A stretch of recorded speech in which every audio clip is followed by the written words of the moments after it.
My lovely and amazing fans, so make una come make una kukuma come. Water don kukuma pass garri Make una gather come sit down well well. Make una sit down well well. Away.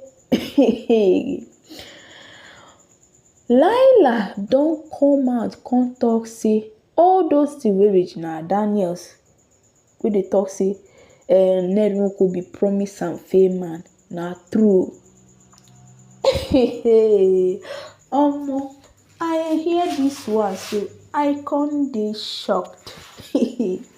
Omo, dis one na the beginning of your karma, Laila. My country people, if this na the first time wey dey come across my video, please do well to subscribe, like and share for you to be hearing more ogbonge gist, for you to be hearing more like sweet information. I go dey carry am come una domot. My country people, this one e really shock me as una know say Regina Daniels, why she come comot for that marriage be say all the thing wey Ned Nwoko don promise am, he no do am na promise am fame man wey e be, and na him come kukuma make she comot from that family. So my country people, no be this one be the ogbonge gist the main matter wey be say wey Laila come for social media, wey she allegedly come for social media come dey tell Ned Nwoko say those things wey be say Regina Daniels talk say him be promise and fame man na true. And my country people, una no go believe wetin dey behind this wey be say this Laila come out come talk all this.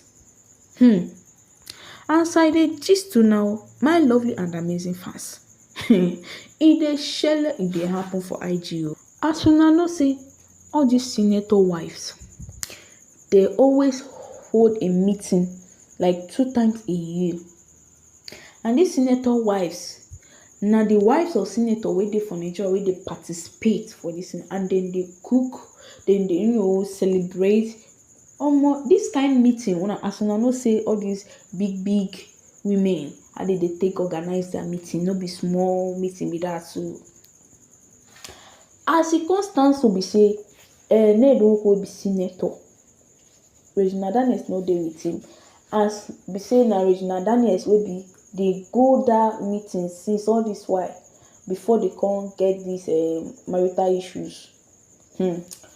So this time around the meeting come up now, and the question come be say who will go and represent Ned Nwoko as his wife in that meeting. Na so Laila come out let Laila he come talk say let Laila come and represent him, as to say Regina Daniels no dey again, make Laila represent him.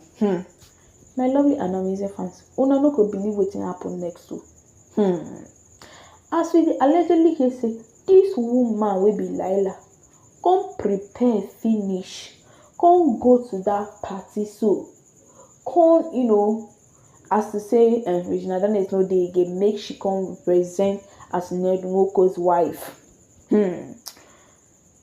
If una see wetin these women do to this Laila, they no gree am make she enter. Come talk say her name no dey for their register.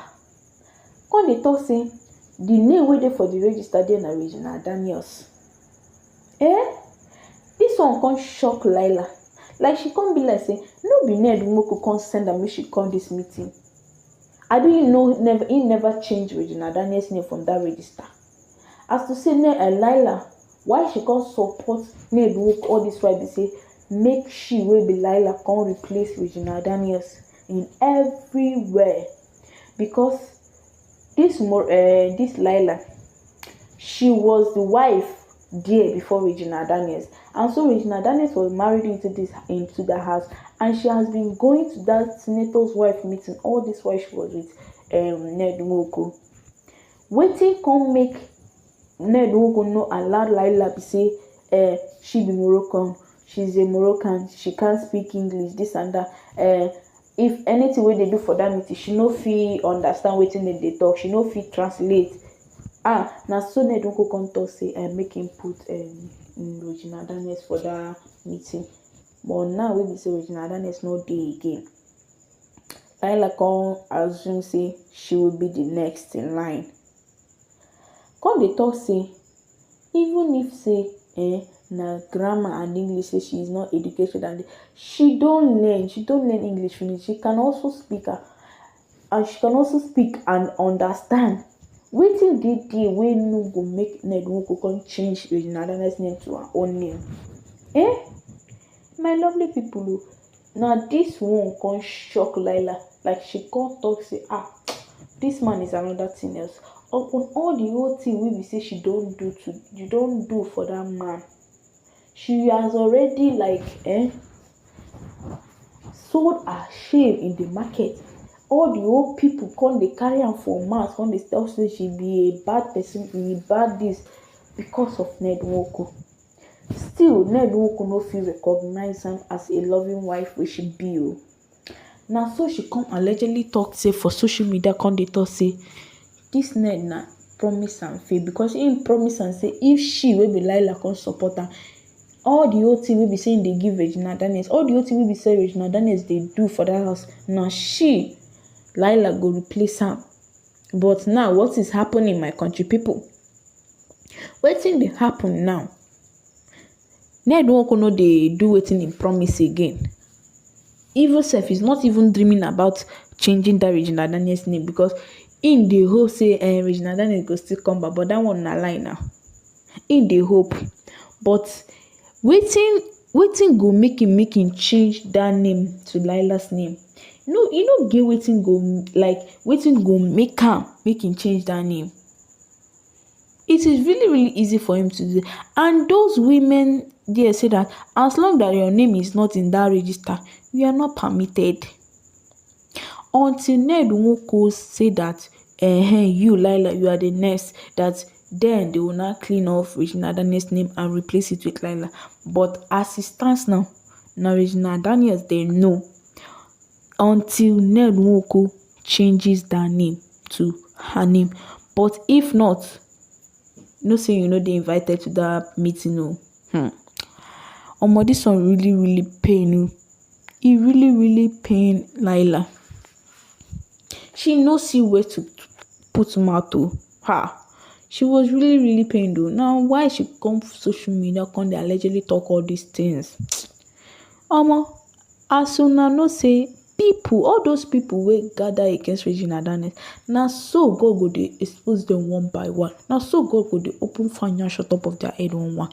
Since una say Regina Daniels no go drink water drop cup, na so una no go drink water drop cup.